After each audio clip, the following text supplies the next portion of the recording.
अक्सर लोग समझते हैं कि फाइनेंशियल रिपोर्ट सिर्फ नंबर्स का एक पेचीदा खेल है, लेकिन असल में ये कहानियां होती हैं।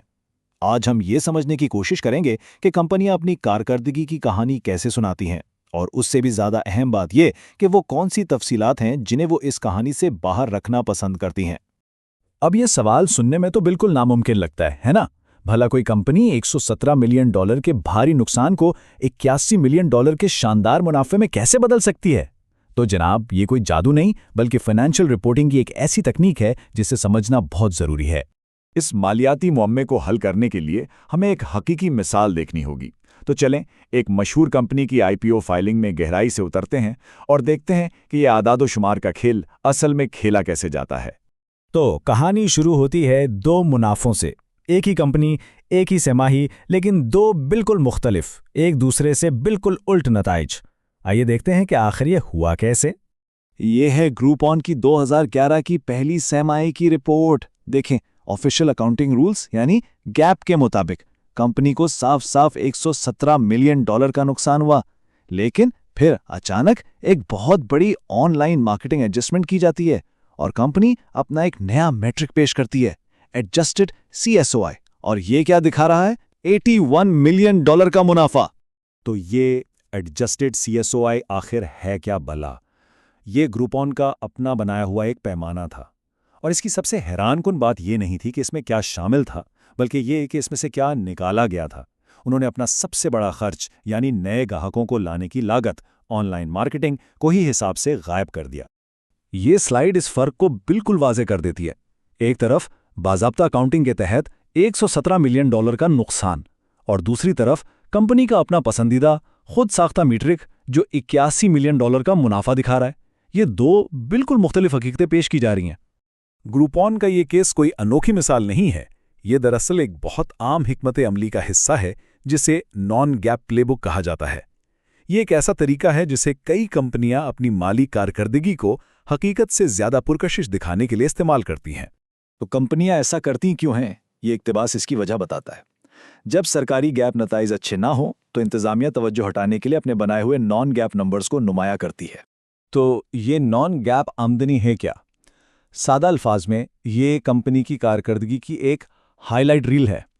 कंपनियां मयारी अकाउंटिंग के उसूलों के तहत हासिल होने वाली आमदनी को लेती हैं और फिर उसमें से कुछ ख़राब चीज़ें जैसे कि कुछ ख़ास अखराजात निकाल देती हैं ताकि एक ज़्यादा अच्छी तस्वीर पेश की जा सके। ये कुछ आम अखराजात हैं जिन्हें कंपनियां अक्सर अपनी एडजस्टेड आमदनी से निकाल देती हैं। ये लिस्ट दिखाती है कि ये अमल कितना आम है। कंपनियां अक्सर ये दलील देती हैं कि ये अखराजात सिर्फ एक बार हुए हैं या उनके बुनियादी कारोबार की सही तस्वीर पेश नहीं करते, लेकिन आप जानते हैं ये हमेशा सच नहीं होता। तो क्या इसका मतलब है कि कंपनियां जो मर्जी चाहें कर सकती हैं? जी नहीं, बिल्कुल नहीं। इस खेल के कुछ उसूल भी हैं। अगरचे कंपनियों को अपने पैमाने बनाने की इजाज़त है, लेकिन वो मुकम्मल तौर पर बेलगाम नहीं हैं। अमेरिका में सिक्योरिटीज़ एंड एक्सचेंज कमीशन या SEC जैसे इदारे इस बात को यकीनी बनाते हैं कि ये खुद साख्ता मैट्रिक्स हकीकत से बिल्कुल अलग ना हो जाएं। इनका मकसद सरमायाकारों को गुमराहकुन मालूमात से बचाना है। तो SEC के 3 बुनियादी उसूल हैं जो शफाफियत को यकीनी बनाते हैं। पहला, नॉन गैप नंबर से ज़्यादा नुमाया नहीं हो सकता। दूसरा, और ये सबसे अहम है, कंपनी को एक रिकॉन्सिलेशन टेबल देना लाजमी है जो बिल्कुल वाज़े करता है कि सरकारी नंबर से उनके अपने नंबर तक का सफ़र कैसे तय हुआ। और तीसरा, उन्हें यह बताना होगा कि ये नया मैट्रिक मुफीद क्यों है। और यही वो उसूल था जिसने ग्रुपॉन के एडजस्टेड CSOI को मुश्किल में डाल दिया। SEC का मौक़िफ़ बिल्कुल वाज़े था कि ऑनलाइन मार्केटिंग कोई यकवक्ती खर्च नहीं, बल्कि ये ग्रुपॉन के कारोबार का एक लाजमी और मुस्तकिल हिस्सा है।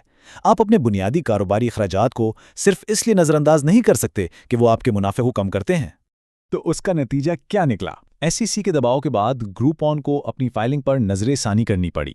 इस टेबल में 2010 के नताइज देखे जा सकते हैं। जब ऑनलाइन मार्केटिंग के अखराजात को वापस शामिल किया गया तो $60 मिलियन का मुनाफा सीधा $181 मिलियन के भारी नुकसान में बदल गया। यही है शफाफियत की ताकत। तो इस सारी कहानी का मतलब क्या है? इसका मतलब ये है कि अब हमारे पास वो टूल्स हैं जिनसे किसी भी मालियाती रिपोर्ट को गहराई से परखा जा सकता है और सच्चाई तक पहुंचा जा सकता है। तो 4 अहम बातें हैं जो हमेशा याद रखनी चाहिए। पहली, नॉन गैप नंबर्स पूरी हकीकत नहीं बल्कि एक कहानी है। दूसरी, रिकंसिलिएशन टेबल सबसे अहम है, ये इस कहानी का राज खोलती है। तीसरी, हमेशा ये सवाल करें कि क्या खारिज किया गया है और क्यों। और आखिर में, गैप और नॉन गैप के दरमियान का फ़र्क खुद बताता है कि इंतज़ामिया असल में क्या छुपाना चाहती है। तो अब एक आखिरी सवाल। इस सारी गुफ्तगू के बाद जब अगली बार किसी मालियाती रिपोर्ट में एडजस्टेड अर्निंग्स जैसा लफ्ज़ नज़र आए तो सबसे पहली चीज़ क्या ढूंढनी चाहिए? उम्मीद है कि अब जवाब बिल्कुल वाज़ेह है। सीधा रिकंसिलिएशन टेबल,